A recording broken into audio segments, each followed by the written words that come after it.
The year was 1999, and the year before that, my parents had sold their agricultural supply business in western Nebraska, where I grew up.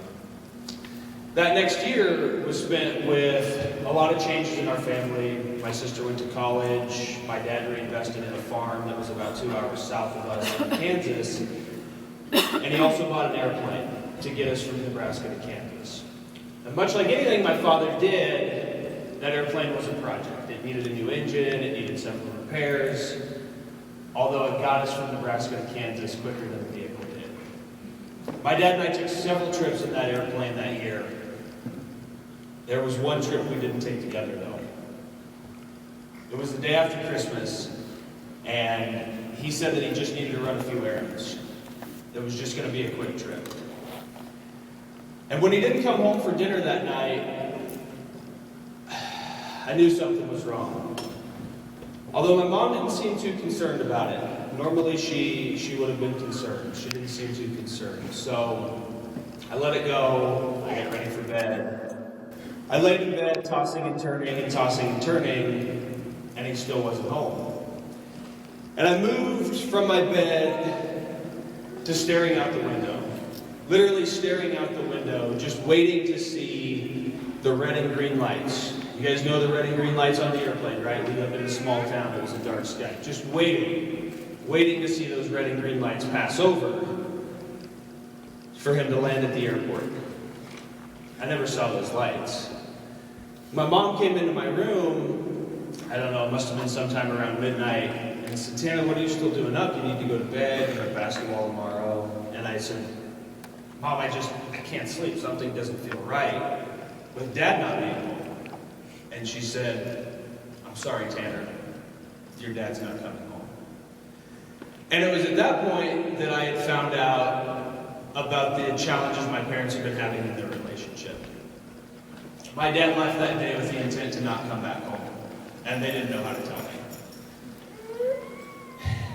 He came home a week or so later, and I saw him a couple of times throughout those next couple of weeks as he gathered his stuff and he moved out. However, that was a defining moment in my life. 13 years old, my world was completely tipped upside down. And I invite you guys to think about what a defining moment is in your life. I would imagine all of us have something around that age, somewhere from 10 to 14, that something happened. It can be as benign as maybe not getting picked for the basketball team, or something potentially as extravagant as losing a parent or having a dynamic change. So just sit with that for a couple seconds and think about that. Think about what the first thing is that you remember that changed the shape of your life. So that was a very critical point in my life. 8th grade, last semester, I went into high school with pain to heal, point to prove, no father figure in the house, and I thought I had it all figured out. I started drinking, smoking marijuana, engaging in other promiscuous activities, and that really defined the course of my life for the next decade. I saw and talked to my dad maybe a handful of times in 10 years, was arrested over a half a dozen times for drinking underage, driving under the influence, things of that nature. And then it all changed in 2009 when the gal that I was dating at the time told me she was pregnant. We had some challenges in our relationship. I had actually asked her to move out shortly before that time had happened, and that was another defining moment in my life. One that I'm very grateful for, because today I have a fantastic little girl named Emma who is 5, and she's the light of my life. And that is when I started to realize I didn't have a purpose. I didn't know what I was doing. I was checking the boxes of society. I went to college, I got a good degree, I got a good job, I'm going to climb the corporate ladder, I'm doing all of these things. I owned a house, I'm driving a brand new car, right? From the outside, I'm like, hey, everything looks cool. And inside, I was miserable. I was miserable, I was alone, I didn't know what I stood for, and I didn't know how to have a relationship. There was one thing I knew, though. There was one thing that I knew is that I was going to be the father that I didn't have. And that has continued to drive me forward. And in 2013, the mother of my daughter, who I later married, moved out. We separated, and about 2 weeks later, she filed for divorce. Another defining moment in my life. One in which, as unfortunate as it was, I'm very grateful for. Because it was later that year that I found P90X3. I had just started working out, going to the gym, having my daughter 50% of the time. I wasn't going to the gym. I started getting depressed. I really didn't have a lot of friends that I could connect with. I did X3. I bought it online. I got a coach. I wasn't drinking Shakeology. And I was committed to it. And I didn't know why. There was something. I had the little tracker app, and I was like, okay, I'm going to do this. I'm going to do this. I'm an engineer as well. I'm a numbers guy, and if I had 30 days, I needed to have 30 workouts. And so I was doing it, and I was somewhat resistant to my coach. He and I kept in contact every once in a while. And I finished that program and started connecting with more coaches and started to see what the opportunity was. I drank Shakeology for a week, and it never felt better. Despite everything that I was doing with the nutrition through P90X, I found what was missing. And when I realized that was really the cost of doing business, per se, to be a coach, and that I was going to get a discount on that, I was in. And I was in because I wanted something different in my corporate job.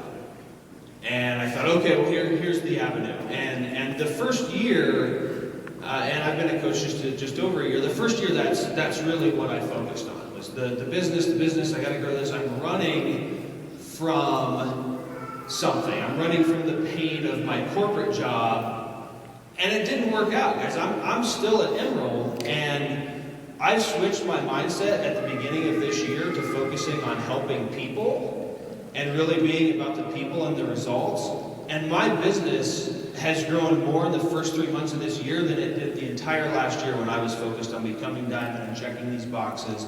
And again, doing all of the things that I thought I needed to do based on what I saw in society. So for you guys out there, I don't know, what rank you're at, if you're sitting in Emerald. I heard somebody earlier say, well, I'm just Emerald. Great. That you're just a coach. Great. Like you're here, you're doing something. Most people may be sitting at home right now, watching TV, disconnected, not feeling good, whatever the case is. So be proud of yourselves for being here. This is one of the most supportive, positive, uplifting communities that I've found in my life. And it's a community that I will be a part of forever. I don't know where my journey takes me. I have a lot of dreams. I have a lot of goals now that I've started thinking about what the possibilities are with Beachbody. What I do know is that I will be a Beachbody coach for the rest of my life.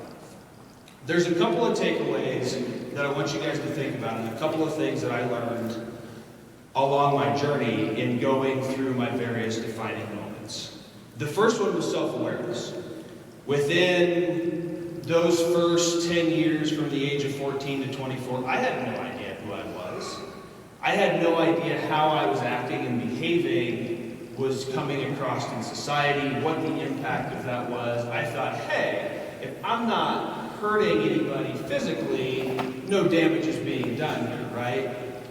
I was wrong. There's a lot of people that I look back on my journey that I impacted in one way or the other. Relationships that I crushed, family members that I soured, a variety of things.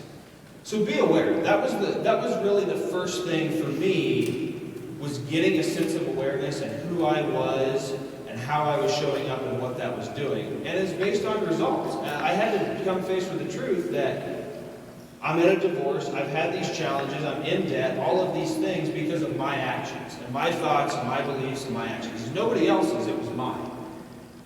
And one of the major things that helped me with that was personal development. And that's one of the things, or one of the 3 vital behaviors, right? We hear about it all the time, and I didn't even know what that was, right? Oh, the shelf-help books, and never opened my mind to that until Beachbody and until getting involved with a company called PSI Seminars that really helped me open up and look at who I am and accept that I've gotten myself thus far and I can make a different choice to go a different direction.